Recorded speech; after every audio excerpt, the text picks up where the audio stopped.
최근 경기도지사 출마 여부를 놓고 화제가 된 분입니다. 오랜만에 스튜디오에 직접 출연하셨습니다. 이재명 성남시장 모셨습니다. 안녕하십니까? 네, 반갑습니다. 예.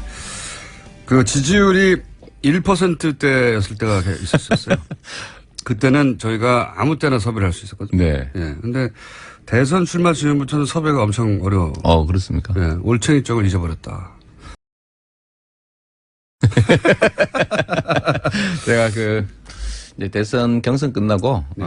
이제 몇 달 동안은 어쨌든 경쟁을 했던 사람 입장에서 이 선발된 선수가 이제 국민들의 관심을 받고 또 거기에 집중할 수 있도록 비켜서 있는 게 좋다. 뭐 그런 입장도 있었고, 저도 좀 쉬어야 되고 해서 그런 거지 우리 총수님이 불렀으면 당연히 왔죠. 요번에 좀 미뤄진 측면이. 여러 번 불렀는데 잘 안 오고 그래가지고. 네. 자, 대선 얘기 잠깐만 해보자면. 네. 얻은 게 뭐고 이런 게 뭡니까? 이번 대선 경선 과정에서 제일 많이 이기고 얻은 사람이 저라고 그러더라고요. 그러니까 기초단체장. 예. 기초단체장이 나름의 성과를 냈다고는 하지만 일국의 국가 지도자 선발 전에 어쨌든 후보 선수 네. 예선전이라 뛸 수 있다는 건 영광인데 그런 정도만 해도 엄청나게 얻은 거죠. 맞습니다. 예. 처음 있는 일입니다. 처음 일이죠. 네.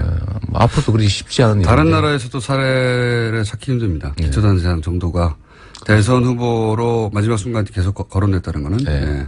얻으신 거고. 이런 얻은 거는 게 예를 들면 그 말고 또 있죠. 그건 개인적인 거고. 예.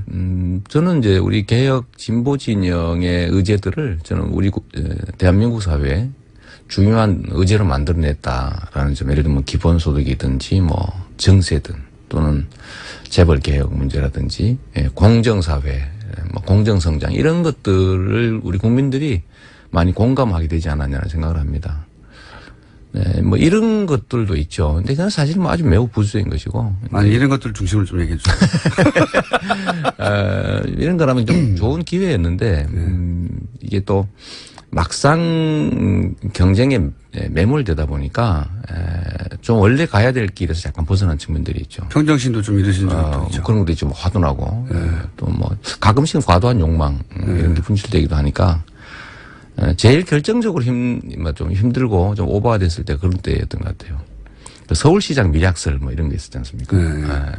그러니까 우리 지지층들이 저를 의심하기 시작한 거예요. 일면 그런 의심을 할 만한 정황도 사실 있었고, 예를 들면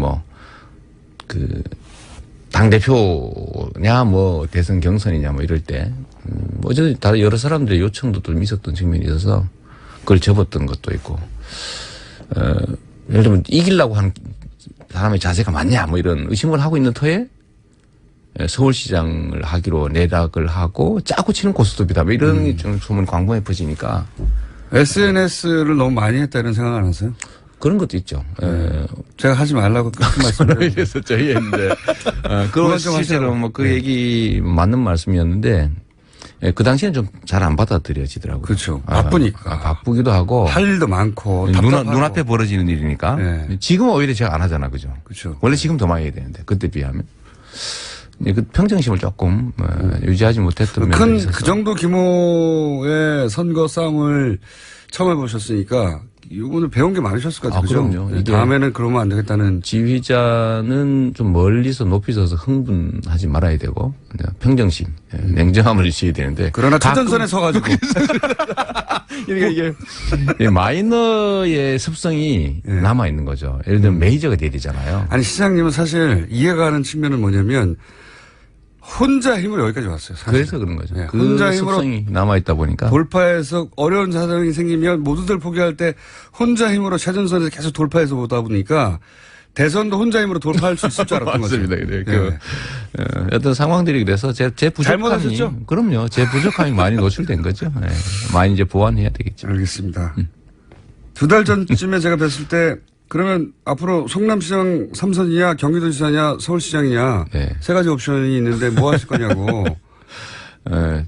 일단은 사실 1년씩이 남았고요. 내부적으로 제 의견이나 이런 건 정리해가는 단계가 분명하지만 아직은 뭐 이거 하겠다 저거 하겠다 이렇게 명시할 단계는 아닌 것 같아요. 뭐 세 가지 중에 가장 가능성이 그나마 높은 건 뭐 그래도 찍기는 좀 그렇고 제가 그렇다 잘 안 넘어가거든요. 예. 그래요? 근데 그러면 순리 따라가는 게 제일 좋다. 그 결정을 가를 변수는 뭡니까? 예를 들어 박원순 서울시장님이 서울시장 3선에 도전하느냐 안 하느냐. 아 별로 저는 그거는 별로 큰 변수는 아닙니다. 극단적인 사례를 들어본 거지. 예를 들어서 서울시장에 박원순 시장이 3선 도전을 한다고 그러면 서울시장에 도전하는 가능성이 좀 낮아지는 거 아닙니까? 사실 이게 매우 낮아지겠죠. 큰 변수 많네요. 아니. 근데 안 하더라도 그러면 서울로 갈 거냐? 그건 전혀 다른 문제죠. 그러니까 박원순 서울시장이 한다고 하면 낮은성이 낮아지지만 박원순 시장이 서울시장에 도전하지 않는다고 하면 그럼 내가 가느냐? 그건 자동이 아니다. 네, 그거는 그래서 제가 순리라고 하는 얘기를 하는데 성남시장이나 아니면 작은 역할들은 자기가 선택해서 그 의지가 관철될 수가 있습니다. 그런데 예를 들면 서울시장 선거는 사실은 대한민국의 대통령 선거 다음으로 가는 지방선거의 꽃이고 두 번째 대규모 선거인데 이건 개인의 의지로 역시 돌파되는 게 아닙니다. 그걸 욕심을 내거나 아니 사적 이익을 개입시키면 실제로는 그 큰 흐름에서 벗어나는 순간이 뒤집어지는 수가 있거든요. 그러면 순리라고 하는 게 그래서 중요하다는 거예요. 박원순 시장이 3선 도전을 할 것 같다고 하는 측근의 이야기가 보도된 적이 있어요. 물론 본인이 직접 말한 적은 없습니다. 네. 그렇게 되면 서울시장의 도전 가능성은 그 사실이라고 하면 좀 낮아지는 거죠. 그거하고 조건으로 자꾸 붙이지 마세요. 그 낮아지는 것으로 확인됐고. 아니, 낮아지는 게 아니라 그것 가지고 판단하지는 않을 건데 저는 이제 주어진 일들을 필요한 일들을 해오던 사람이지 내가 하고 싶은 일을 내가 선택해서 한 경우는 거의 없었어요. 예를 들면 제가 그럼 아무도 안 주면 어떡합니까 이제? 그럼 뭐 다시 야인으로 돌아가면 되죠 뭐. 아니 제 말은 어디로 출마하라는 이야기가 막 사방에 쏟아질 수 있잖아요. 각각 사람들의 얘기보다는 현재 상황에서 제가 맡아야 될 역할 중심으로 하려고 해요. 저는 성남시장 하려고 해서 시장한 사람 아니거든요. 그럼 경기도지사가 가장 가능성이 높군요. 그까지 하죠. 남경필 지사가 현직인데. 요새 푸시업 하시느라고 바쁘시대. 푸시업이요? 네. 역시 관심이 많구나. 네. 아니, 어제 기사가 났더라고요. 되게 재밌는 기사예요. 그래서 제가 페이스북에 들어가 봤는데 계속 푸시업을 하고 계시더라고요. 체력 관리. 왜냐하면 이제 이재명이 오는구나. 붙어야 되니까. 그거 되게 재밌으시더라고요. 네. 자, 그럼 남경필 지사하고 다음 지방선거에서는 경쟁하는 것으로. 푸시업으로? 네, 푸시업이 됐든 어쨌든. 저는 장애인이라서 푸시업은 자신이 별로 없는데. 큰일 났네요. 당내 경선이 더 어렵지 않습니까, 오히려? 지금 현재 상태는 그렇게 보이죠. 그러니까 경기도지사 하겠다는 분들도 좀 있지 않습니까, 당내? 뭐 이분 저분들 말씀들 많이 나오던데요. 그러니까 다 알아보고 있어 지금 보니까. 아니 또 모든 가능성. 저는 이순신 작전을 되게 좋아하는데 23전 23승 했잖아요. 예. 그런데 그게 우연히 이긴 것도 아니고 저는 그 작전의 결과라고 보거든요. 그중에 제일 좋은 작전이 뭐냐면 질 전쟁을 하지 않는다. 예. 이길 전쟁만 하죠. 왜냐면 피할 수 있으니까죠. 박원순 시장한테는 안 된다는 거고 그러면. 왜 이러세요? 두 번째는 이길 수 있도록 준비하는 거죠. 치열하게. 모든 가능성. 그래서 남경필 도지사의 체력도 측정하고 있군요. 우연히 봤어요. 자꾸 그러지 몰지 마세요. 성남시장 3선의 요청도 꽤 있지 않습니까? 성남시청 내에서. 네. 시청 안이 아니고요. 예. 제가 재밌는 현상을 발견했는데 저는 대선 경선 때 성남에서 득표가 많이 나올 줄 알았어요. 그런데 거의 차이가 없는 거예요. 거의 차이가 없다. 그래서 네. 왜 그런지를 되게 궁금했거든요. 야, 우리가 조직도 안 하고 신경 너무 안 써서 그런가? 그랬더니 제가 동네를 좀 다녀봤지 않습니까? 끝나고 난 다음에 제가 이제 갔더니 물어봤어요. 성남시장 계속 하라고. 네, 그래서 저는 그 적극적인 지지자에서 경선 때도 한 표 주셨죠? 이랬더니 안 했다는 거예요. 왜 안 했습니까? 그랬더니 아니, 삼선 하시지 뭘 어디도 안 돼 간다고 그러세요? 이러는 거예요. 그건요, 시장님 기분 좋으라고 덕담하는 거예요. 그런가요? 네. 아니, 그게 그 사람만 들은 게 아니고 제가 얼마 전에 학부모 회장들 면담을 했는데 거기서도 다 똑같이 그러는 거예요. 그러니까 다 같이 덕담하는 겁니다. 아, 그런가요? 네. 그래서 안 되겠다 이거. 그분들은 그냥 문재인 후보가 좋아서 찍은 거예요. 그거 말고 예를 들면 교복 이런 거 예. 다음에 누가 이렇게 저렇게 극렬하게 반대하는데 관철해 주겠냐. 학교 교육 지원 사업 이런 거 상당히 호평받고 있는데 내가 없어질 가능성이 높다 이런 걱정을 하고 있더라고요. 그 시장님 중심으로 생각하시는 거고요. 그분들은 다 문재인, 이재명 시장도 좋은데 문재인 후보가 더 좋아. 물론 뭐 그런 거야 있죠. 있는데 나오신 사실상 김에 계속 해라 뭐 이런 또 꽤 많은 것 같아요. 마지막까지 고민할 건 삼선과 경기도지사 정도 되겠네요. 사실 별로 고민 안 해요. 그럼 경기도지사로 결정됩니다. 나오신 김에 주요 현안을 몇 가지 여쭤보면은, 네.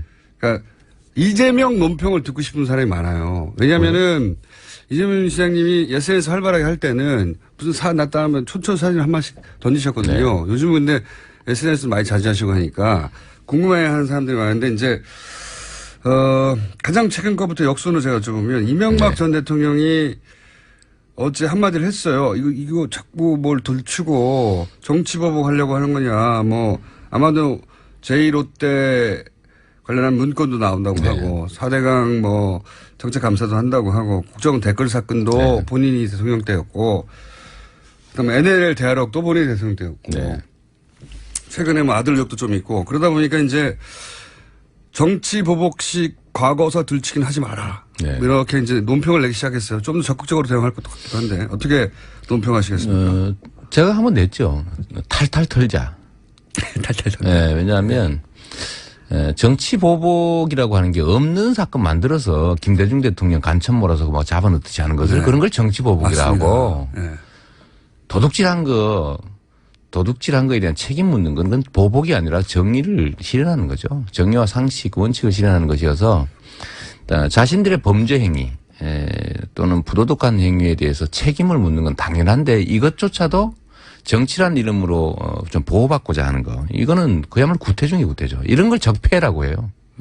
과거에는 그게 가능했죠. 전두환도 권력을 가졌다는 이유로 그 집단 살해 행위에 대해서 면죄받았지 않습니까? 네. 이제 그런 기대를 하는 거죠. 근데 세상이 바뀌었기 때문에 범죄 행위에 대해서는 책임을 묻는 거, 잘못한 것에 대해서 책임을 지는 것, 이런 것들은 상식 중의 상식이기 때문에 그런 의미의 정치 보복이라면 저는 맨날 해야 된다. 이렇게 생각하죠. 그런 의미라고. 네. 네. 그리고 제1롯데 월드 얘기는 제가 그 민주당 부대변인을 할 때 제가 네. 집중적으로 문제 제기했던 거죠. 한 맞습니다. 10년 부대변인 전 하셨죠. 네. 네. 그때만 해도 아무도 몰랐어요. 아무도 몰랐죠. 그래도 뭐 과거에 뒤집으면 좀 나오는데 저는 진짜 뭐 나름 그때 당시도 아무도 언급 안 하는 거. 제가 친구를 위해서 조국을 버린 MB 이렇게 제가 비판 논평 내고 그랬죠. 그다음 뭐 경고도 받고 그랬는데 그게 저는 아니 어떻게 그 사이 롯데가 재벌가의 개인적 그야말로 소망이잖아요. 그렇죠. 뭐 최고의 건물을 짓는 거. 그것도 롯데 이 월드 자리에. 그 부지 자리에. 그 부지. 네. 얼마나 엄청난 특혜를 받은 부지거든요. 그것도. 네. 근데 그거를 세상에 대통령이 보수 대통령이 그것도. 아니 안보를 중시한다는 대통령이 그러게요. 안보 보수. 비행장 그 활주로를 바꿔가면서까지 허가내 주는 걸 보고 이거는 언젠가는 책임을 물어야 된다. 제가 그때도 주장했는데요. 지금 그 이제 저는 명백한 직권남용이라고 생각하죠. 그때 공구참모총장이 석영찬은 이후로 사퇴하기도 했죠. 반대했었으니까요. 네. 사실은. 공군에서. 그러니까 저는 그 모든 과정들을 보면 반대하는 그 책임자들을 압박을 해가지고 결국은 해서는 안 될 일을 했기 때문에 명백한 직권남용이라고 보기 때문에 대통령 재임 기간 동안 공소시효는 진행되지 않는다. 처벌할 수 없으니까요. 그렇기 때문에 지금 공소시효도 남아있고 해서 뭐 철저히 조사해서 엄중하게 처벌해야 된다. 말단 공무원들이나 뭐 관료 수준의 처벌 수위보다 훨씬 높아야죠. 왜냐하면 권한이 크니까. 알겠습니다. 나오신 잘 김에 들어야 됩니다. 예, 제가 이제 논평들이 궁금해지는 대목도 뭐가 있냐면 이제 각 정당. 네. 왜냐하면은 그 각 정당 주요 정치인들 앞으로 대통령 다시 한번 출마하실 거 아닙니까?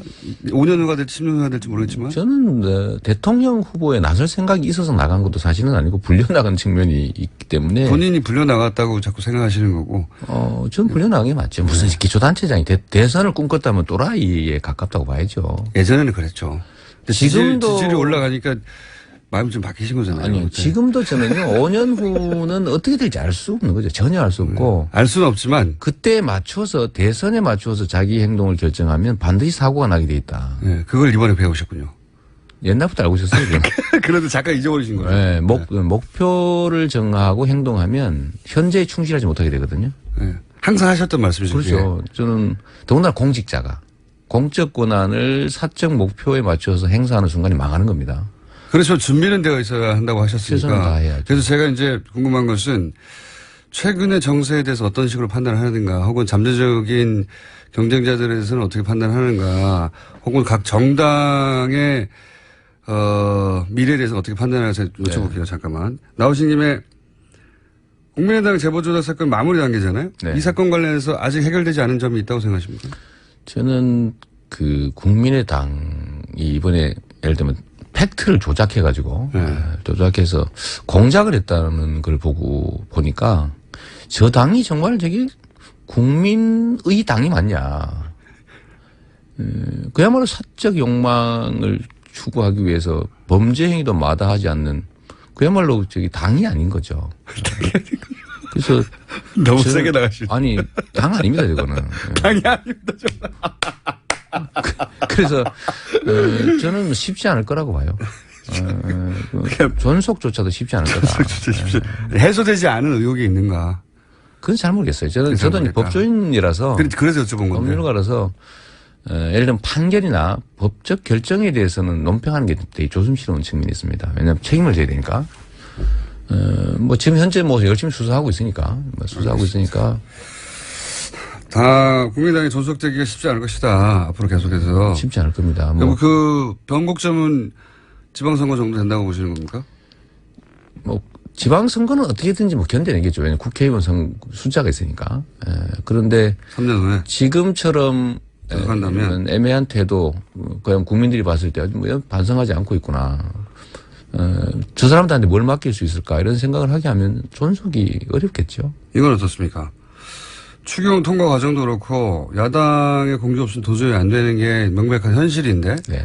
그래서 이참에 국민당과 합당하자 결국 해야 한다라고는 이야기가 예를 들어 무상호 의원처럼 원내대표로서 원내에 이제 조율을 해본 사람 그런 경험을 가진 분들로 계속 나와요. 이건 어떻게 생각하십니까? 큰 정치판에서는 제가 보기에는요. 무리를 하면 꼭 사단이 벌어집니다. 자연적 흐름에 맡겨놓는 게 좋을 것 같고 일부러 밀어붙이면 예를 들면 한 발짝 빨리 가냐 한 발짝 늦게 가냐 차이가 정말로 큰데 뭐 예를 들면 그런 의도를 내비치는 것조차도 약간의 또 무리가 생길 수 있어서 전 자연적 흐름에 맡겨놓으면 국민에 의해서 저절로 정리될 거라고 봐요. 인위적으로 그런 계획을 세우거나 그런 말 하지 말자. 예, 뭐 자연스럽게 되지 않겠습니까? 자유한국당 얘기를 좀 해보면 자유한국당의 미래는 어떻게 보십니까? 방금 국민의당은 존속이 어렵다. 3년 후까지는. 자유한국당은 저는 소망을 섞어서 좀 얘기하면 소망을. 청산되는 게 바람직하죠. 그런데 쉽게 청산되지 않을 것 같습니다. 왜냐하면 자유한국당은 정치권에 드러난 하나의 조직인데 뿌리가 있거든요. 네. 그 뿌리가 뭐냐면 분단 세력입니다. 분단과 소위 좀 더 깊이 들어가면 이제 친일, 외세 의존적 세력들. 근데 그게 뿌리가 있어서 이들이 사라지는 것 현재는 사라져도 그건 여전히 그 뿌리가 남아 있기 때문에 계속 유지될 가능성이 많죠. 그러면 홍준표 대표도 뭐 그런 거 믿고 있지 않나 싶어요. 바른정당하고 적통 경쟁을 하는데 그래서 누가 누구를 흡수하냐 이런 경쟁이에요 사실상은. 제일 바람직한 거는 그래도 역사가 한 발짝씩 나가려면 바른정당이 예를 들면 좀 주력이 되는 게 저는 좋다고 생각하는데 그게 쉽지 않을 것 같아요. 그 여기 오히려 가능성이 오히려 높다. 더 여기 가능성이 있습니다. 홍준표 대표의 정치적 면을 어떻게 판단하십니까?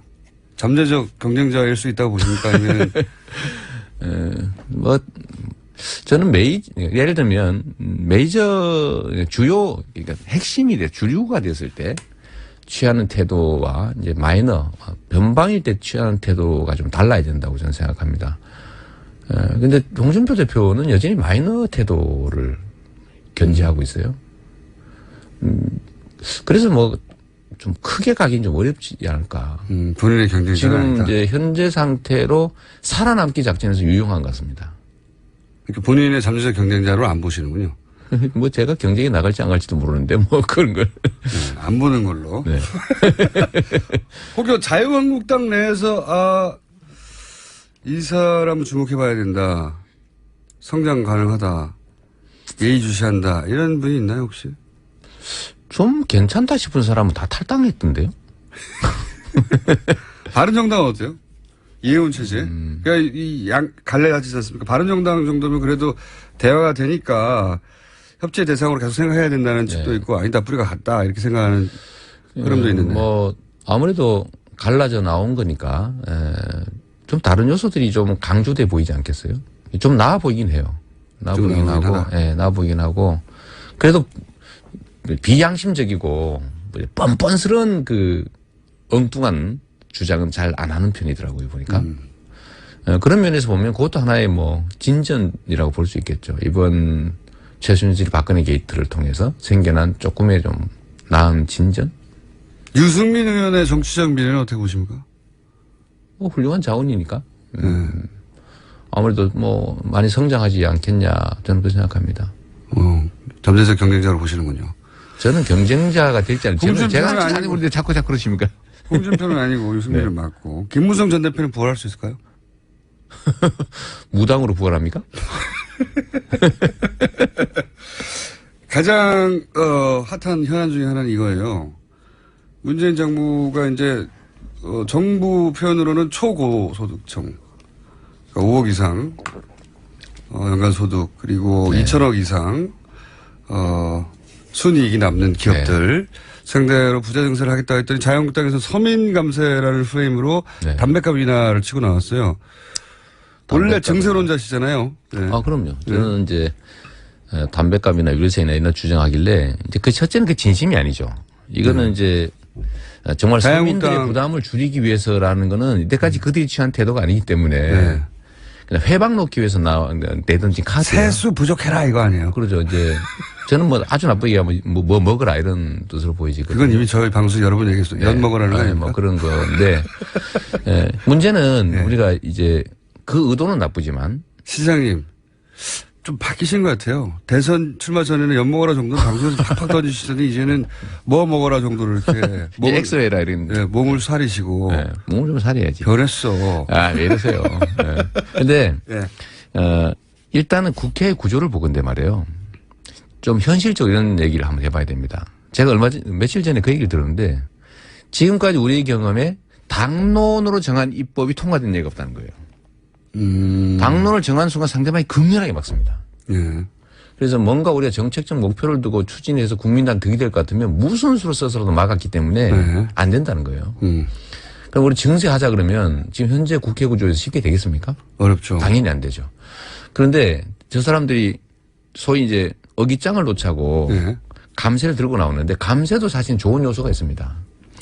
우리가 조세 부담률을 올리고 그다음에 복지를 확대하자는 건 국민들이 동의해요. 총액으로 증세해야 된다라는 점을 87%가 동의한다는 거 아닙니까? 그러면 그 방법이 뭐냐 도대체. 부자를 증세하는 슈퍼리치. 얘기한 대로 슈퍼리치들을 증세를 좀 하고 만약에 거기까지 다 동의해요. 대부분. 그런데 서민 감세를 하자고 하면은 증세분이 줄어들어서 마이너스가 되면 안 되잖아요. 그렇잖아요. 그럼 감세된 만큼 소위 슈퍼리치 증세를 더 하면 되죠. 더 하자. 자본소득 증세라든지. 말하자면 담배값 인하 같은 것도 1조가 되면 증세를 1조 더 하면 되죠. 그러면 예를 들면 소득 격차를 해소하는 데 도움이 되죠. 뭐 대단한 비법이 있을 줄 알았더니 아니었고요. 아니죠. 아닌데 이걸 한번 생각해 보세요. 이쪽 줄이고 이쪽 더 올리자. 그럼요. 왜냐하면 자유한국당 입장에서는 저거 절대 포기 안 할 겁니다. 왜냐하면 공격거리가 되니까요. 그럼요. 그렇기 때문에 국회는 원래 하나씩 주고받아야 되거든요. 그럼 네 것도 해줄게. 우리 것도 하자. 증세 우리 입장을 관찰해서 증세하고 너네 입장을 통해서 감세를 하되 총액을 증가시켜야 된다는 국민적 합의니까 그만큼 더 증세하자.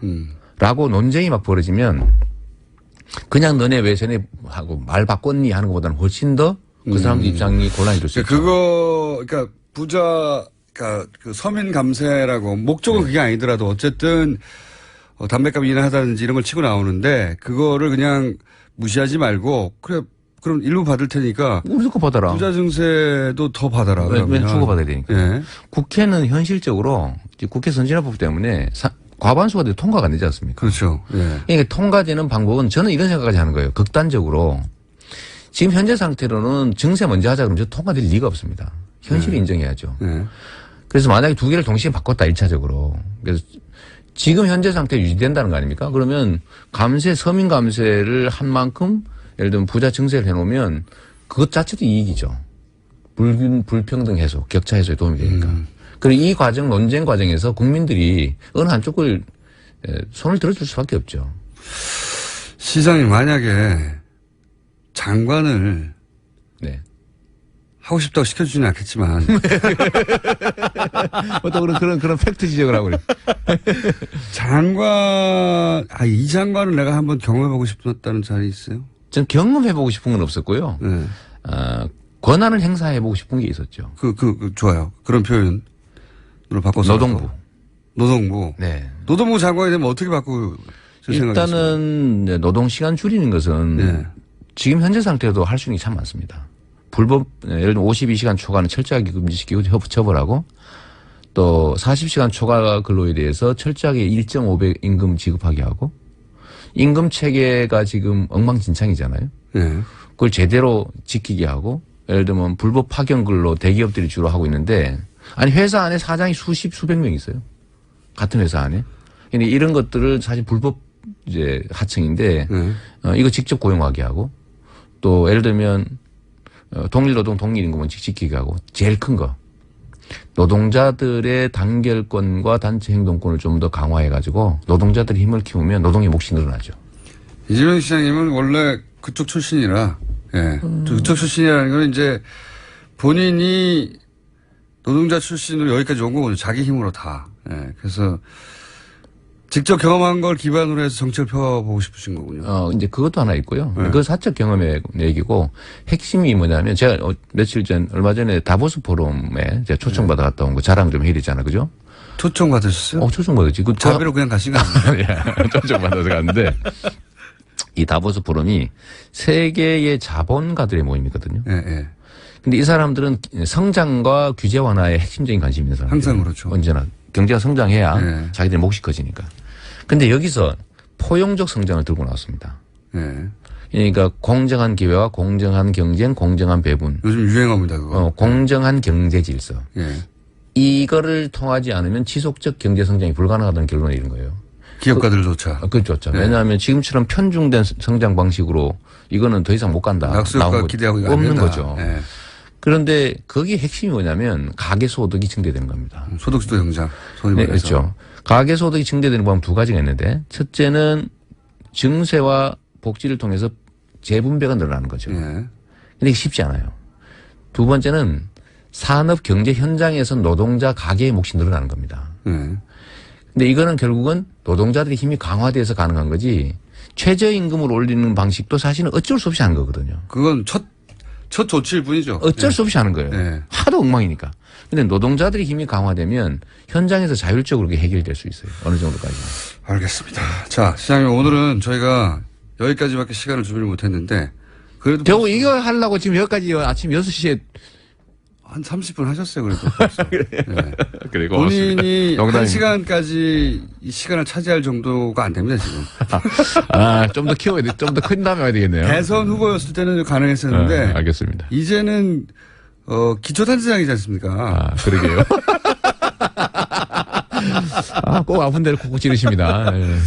그렇지만 저희가 자주 모시려고 합니다. 네. 앞으로 백수는 아니지만 대선 후보에 비하자면 훨씬 덜 불러주지 않습니까? 여기저기서? 네, 맞습니다. 예. 네, 덜 불러주기 때문에 뭐 이것만도 감지덕지합니다. 지금 라디오 어디 가보세요. 30분 주나 시간 안 줍니다 이제. 네. 이재명 시장님. 알겠습니다. 본인의 처지를 정확하게 인식하시고요. 앞으로 뉴스공장에서 이재명 시장님을 현안에 있을 때마다 자주 모시는 걸로 하고 네. 그리고 말투가 조심스러우셨어요. 예.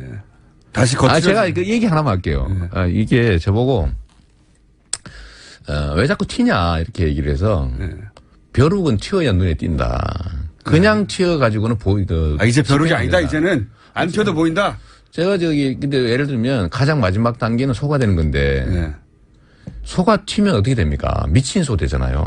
아직 소까지는 안 했잖아요. 못 갔지. 네. 못 갔지만. 지금 어디쯤 오셨습니까? 뭐 토끼 정도? 그럼 튀어주셔야죠. 예. 토끼는 튀지는 않습니다. 토끼가 튀면 문제가 생기는 거지. 오랜만에 나오셔가지고 자제를 많이 하신 것 같고요. 네. 다음에 자주 오셔가지고 토끼 이재명을 소개해드리도록 하겠습니다. 지금까지 감사합니다. 성남시장 이재명 시장이었습니다. 감사합니다. 네, 고맙습니다.